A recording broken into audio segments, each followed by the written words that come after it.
When you come into this life, you come in with an intention, or many.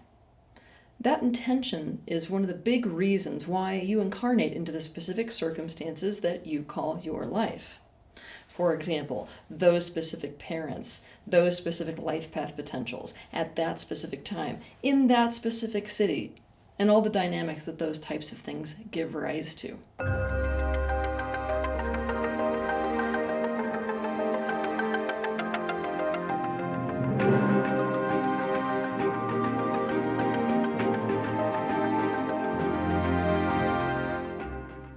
Your purpose is perfectly in alignment with that pre-birth intention. But when I say purpose, I need you to keep in mind that a person's purpose may or may not be about a career that they're meant to have.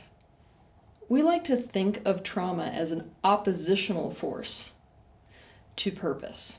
We like to think that it derails somebody from their purpose. And while trauma can absolutely derail somebody away from their purpose, trauma also tends to shape someone powerfully for their purpose. It may be interesting for many of you to know that also some people intend on coming into a life where the trauma they experience derails them from their purpose so as to become lost. Because when they become lost, this sets a person on a journey of self-exploration. They want to find their personal truth. And that journey of self-exploration leads a person to using their free will to choose what they powerfully want, and with the information they gain about themselves, what direction to go in life. Essentially, they choose with their free will to live in alignment with their true, authentic self. A person's purpose is born of both shadow and light, both trauma and joy. It is so important to understand that a person's trauma does not only play a role in their dysfunctionality, their weakness, and their problems. It also plays a role in their functionality, strengths, and advantages. So it can be said that trauma is often at the root of people's failures. It is also often at the root of their success. To understand more about this, you can watch my video titled, "What is the Trauma Healing Paradox?" You may also benefit by watching my video titled, "Can You Hold Dichotomy? Objective Thinking." As people, we tend to make trauma wrong. And when we make trauma wrong, we make anything that comes from trauma wrong. And when we do this, we run into a serious roadblock. When we make anything that comes from trauma wrong, we tend to do this thing where when we find out that trauma is at the root of something that we are doing or some goal that we have, we decide that we shouldn't be doing that thing or we shouldn't have that goal. Essentially, if we realize that trauma plays a role regarding why we have a certain career or a certain goal or a specific need or a specific desire or a specific purpose, then we will tell ourselves that we shouldn't be doing that career or aiming for that goal, or we need to heal so that we don't have that need or desire, and it isn't our actual purpose. It's just a coping mechanism. When we do this, we get things terribly wrong. We assign the wrong meaning to our realization. To understand more about this, you would benefit by watching my video titled, "You Can't Heal Yourself Out of a Desire." You would be hard-pressed to find anybody whose purpose just simply comes from joy and natural talent and spontaneously generated interest. And trust me, when people claim that that's what it is and that there's no trauma involved, they haven't dug deep enough into their childhoods. So, it's better to accept the following: that trauma absolutely plays a role in someone's purpose. You will find it as an ingredient in someone's purpose. You will find it as an ingredient in why they're interested in what they're interested in, and why they choose to do what they do with their time, and what their goals are, and what their desires and needs are. In fact, for some specific purposes, extreme trauma is the only thing that creates a drive strong enough to propel a person through the challenges they must overcome to achieve their goal. Challenges that, quite frankly, are beyond most people's limits and that others with less drive would say no to. Here's the thing. When we discover that trauma is at the root of what we're doing with ourselves and at the root of our goals, we must become aware that there could be big shadows inherent in what we are doing and or the way we are doing it. Thus, when we discover trauma at the root of what we are doing, we must begin a process of becoming aware of that trauma, and with the awareness of it, we must then decide what to do with it and how to go about healing it directly. It is in the healing of the trauma that we purify ourselves into alignment with our purpose. If we heal the trauma that is at the root of whatever it is that we are doing, either, 1, we will discover after we heal that trauma that the only reason we were doing something is because of the trauma, and because of healing that trauma, there is no longer an intrinsic motive to do that thing, and therefore we have a different calling altogether, and we will most likely quit what we are doing. Or 2, we will heal the trauma, but by virtue of healing that trauma, intrinsic motive is still there to be doing that thing. However, it is most likely that when we purify all of the things we were doing straight from the trauma itself, the way that we go about doing that thing will change. We will do it in a different way. So we won't quit, we'll be doing the same thing, but we'll be doing it differently, and we'll be doing it in a way that it comes from a different energy. And because of that, most likely we will be even more successful at it. So that you can understand this concept at a deeper level, I've got 2 examples for you. First example, let's look at Gatik. Gatik is an actor at this point, and a very, shall we say, successful one. His career has brought him a whole lot of money and a whole lot of attention and a whole lot of significance. Here's the thing. Gatik has recently had a crisis relative to his career. He realized that his thirst for fame began when he was a child. It was the result of growing up with parents where nothing he did was ever good enough. Parents that shamed him for needing their attention. They had their own expectations about what he should do and didn't really care who he was. As a result, Gatik never had space to figure himself out. All he knew is that when he went into a role of someone else, he felt relief. The relief of being immersed in a different story and a different life. And he had an insatiable desire to prove himself. Acting was an obvious way for him to find this relief from the emptiness of selfhood within and from the pain of insignificance and lack of attention. When Gatik started to unravel his past trauma, and he started to heal that past trauma, and he got into a relationship with a bunch of friends who really cared about who he authentically was. Authenticity was their main value. He found he had no motivation to act whatsoever. Even though Gatik was really grateful for what that chapter of his life did for him, meaning that chapter of acting, this thing that he once considered to be his purpose now seemed much more like a so that.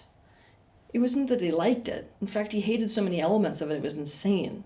It was about what doing those things he hated got him, meaning those things that the trauma he experienced made him so desperate for. Something that remained with Gatik was this intense desire for attention. This is important for what is to come. Okay, but let's say that we go and we follow Gatik back in this time period of his life where he's having a life crisis. So he's having to go back to the drawing boards in his life. He realized that since he was very young, he had an interest in cooking. So what he decided to do was enroll himself in a cooking school.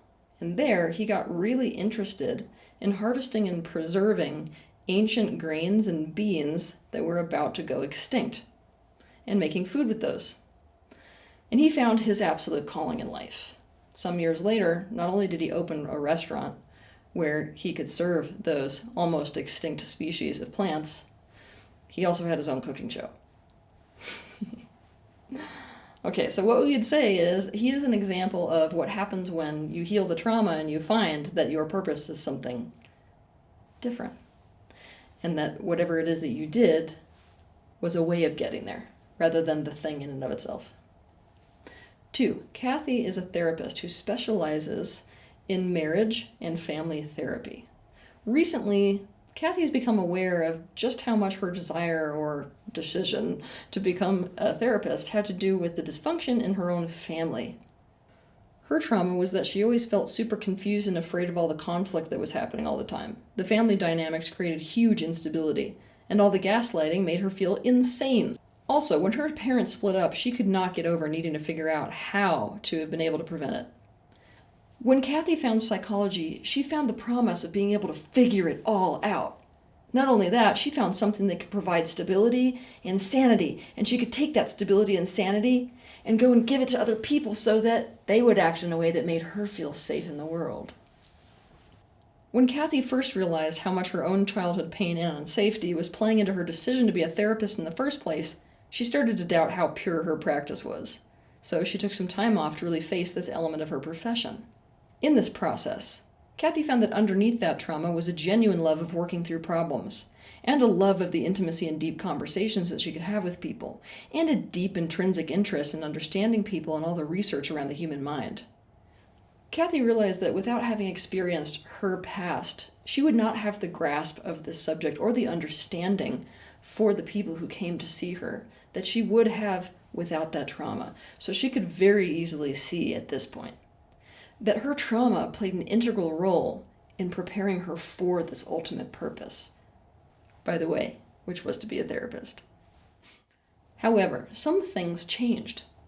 By going through this process of healing and becoming aware of this trauma that was feeding into why she was deciding to do what she was doing, i.e. being a therapist, she started to recognize when she was projecting her own need for stability and sanity and security onto the other people that she was seeing, and therefore needing them to change something so she could feel stable and sane again.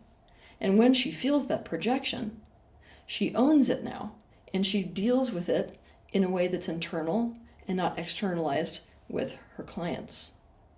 Also, she spends much more time on marriage therapy because it's what she enjoys the very, very most. Also, when she has a client who she just can't figure out or who triggers her too much, she now passes them off to a colleague who she thinks would be able to handle the case better, instead of doing what she would have done, which is to stick with it because she's got this belief that if she doesn't figure it out all by herself, then not only is she doomed, they're doomed. Kathy is more in alignment with her purpose now.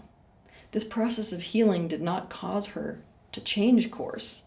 It caused her to stay the course, except for to do it in a different way. And we can definitely say that the way she's doing it now makes her a much more successful therapist. Seeing as how trauma is an integral piece of your purpose, you get to look at that trauma, consciously examine it, and decide with your free will what you want to do with it. When it comes to trauma and to resolving and healing your trauma, scrap what isn't working for you. Let go of what is detrimental or at odds with what you really want, and powerfully own what is working for you and what is beneficial and what is bringing you what you really want. The way to go about it when you find trauma at the root of whatever it is that you are doing is you focus directly on that trauma. You resolve it. You focus on healing it. You don't automatically make it mean that because there's trauma at the root of what you're desiring or at the root of what you're doing, it means you shouldn't be doing it. Instead, get open and get curious. No matter what direction this process takes you, it will be towards something that feels better to you. The process of doing so will in and of itself make you aware of what you are not yet aware of. It will force you to separate out what is and isn't ultimately in alignment for you. It will reveal to you if you are meant to go in a different direction and towards a different purpose altogether, or if your purpose is what you are already doing, and therefore if instead it will take on a different form and come from a different place within you. Potentially, instead of changing, your purpose will simply deepen as a result of this process. You can only know what your truth is underneath the trauma when you're brave enough to heal that trauma and see what's left over after the process. Have a good week. If you liked this video, be sure to hit the like button, subscribe to my channel, and consider sharing this video with your friends. You can also click on the bell icon to be notified of the next time that I post a video. I want to thank you personally for the bravery that you have to step into awareness. I'll see you in the next video.